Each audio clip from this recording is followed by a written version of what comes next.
할렐루야. 사랑하는 대강의 가족 여러분, 오늘 하루도 하나님의 말씀과 동행하는 삶이 되길 소망합니다. 오늘 함께 나눌 하나님의 말씀은 로마서 10장 1절에서 4절 말씀입니다. 형제들아, 내 마음에 원하는 바와 하나님께 구하는 바는 이스라엘을 위함이니 곧 그들로 구원을 받게 함이라.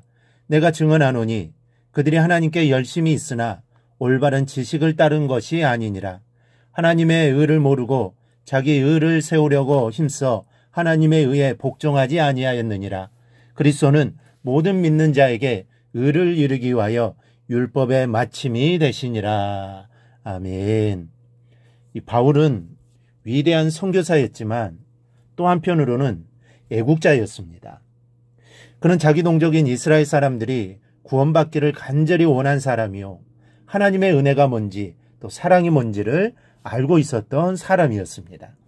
9장에 나타난 바울의 심정을 보면 이 사실을 잘 알 수 있습니다. 바울은 이스라엘의 잘못을 지적하고 야단치면서도 마음의 감정을 갖지 않았습니다. 오히려 바울은 이스라엘을 야단치면서도 기도하는 마음을 갖고 있었습니다. 이스라엘이 구원받기를 간절히 바라는 마음을 갖고 있었던 것이죠. 이 잘못에 대한 지적과 야단은 이러한 사랑에서 나온 것이었습니다. 이 부모의 마음도 그렇고 하나님의 마음도 동일합니다.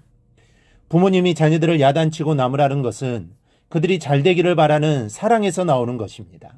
이 사랑하지 않으면 나무라지도 않습니다. 하나님도 그렇습니다. 하나님 우리를 너무나 사랑하시기 때문에 야단을 치시고 징계하시고 벌을 내리시는 것입니다. 사랑하기 때문입니다.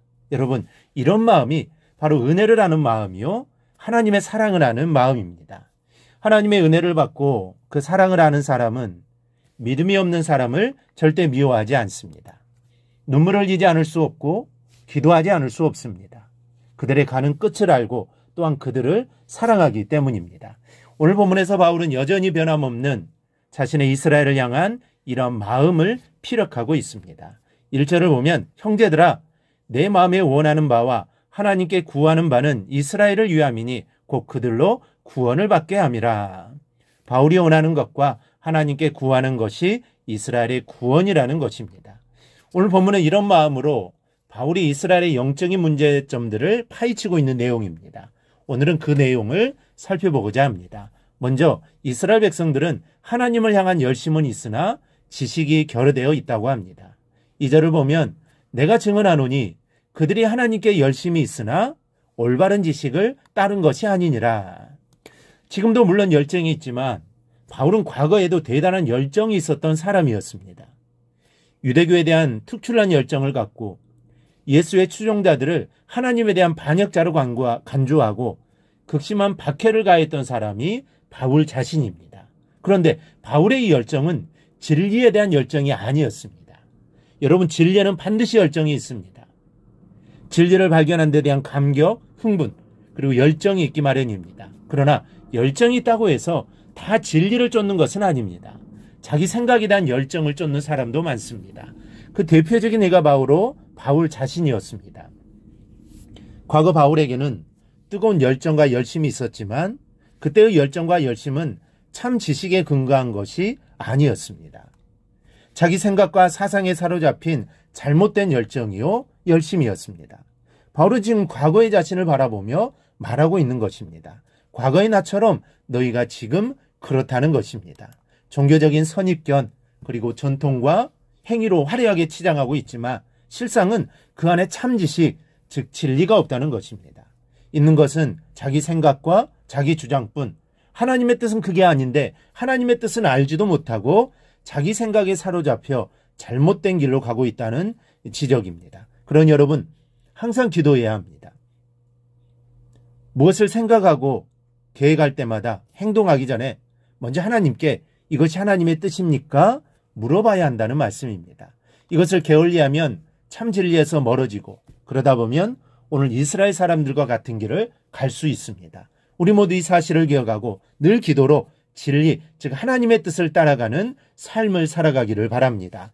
둘째, 이스라엘은 하나님의 의 대신에 자기의 의를 세우려 하고 있다고 진단합니다. 3절을 보면 하나님의 의를 모르고 자기 의를 세우려고 힘써 하나님의 의에 복종하지 아니하였느니라. 여러분, 사람이 자기 의를 주장하게 되면 반드시 말이 많아지게 되어 있습니다. 자기 생각으로 다른 것을 비판하려 들기 때문입니다. 그래서 항상 자기는 옳고 자기 생각과 틀린 것은 언제나 잘못된 것으로 몰아붙입니다. 그러다 보니 필연적으로 하나님의 의에 반항하게 됩니다. 하나님의 뜻에 복종치 않게 됩니다. 이스라엘을 보십시오. 자기들의 생각대로 율법과 행위를 주장한 나머지 하나님의 뜻을 거역하여 예수를 십자가에 못 박아 버렸습니다. 그런데 이스라엘만 그렇습니까? 지금 이 말씀은 우리를 향한 말씀입니다. 신앙의 경력을 자랑하는 우리를 향하여 봉사한 것을 자랑하고 또 그것 때문에 교만해진 성도들을 향하여 주시는 하나님의 메시지입니다. 이런 것을 내세우지 말고 오직 겸손한 마음으로 예수만 바라보며 살라는 것입니다. 그럴 때 하나님의 의가 이루어지고 구원이 이루어진다는 말씀입니다. 그래서 4절은 그리스도는 모든 믿는 자에게 의를 이루기 위하여 율법의 마침이 되시니라. 여러분, 구원은 행위나 전통이나 경력으로 얻어지는 것이 아닙니다. 하나님의 의로만 되고 이 하나님의 의는 예수 안에 있습니다. 예수가 하나님의 의요, 예수를 믿는 믿음으로만 구원 얻는다는 사실을 알고 오직 믿음으로 사시기를 바랍니다. 그래야 마침내 구원을 이루는 성도들이 되기를 주님의 이름으로 축원합니다. 오늘 묵상한 말씀을 굳게 잡고 삶으로 실천하며 살아내는 대강의 모든 성도들이 되기를 축복합니다.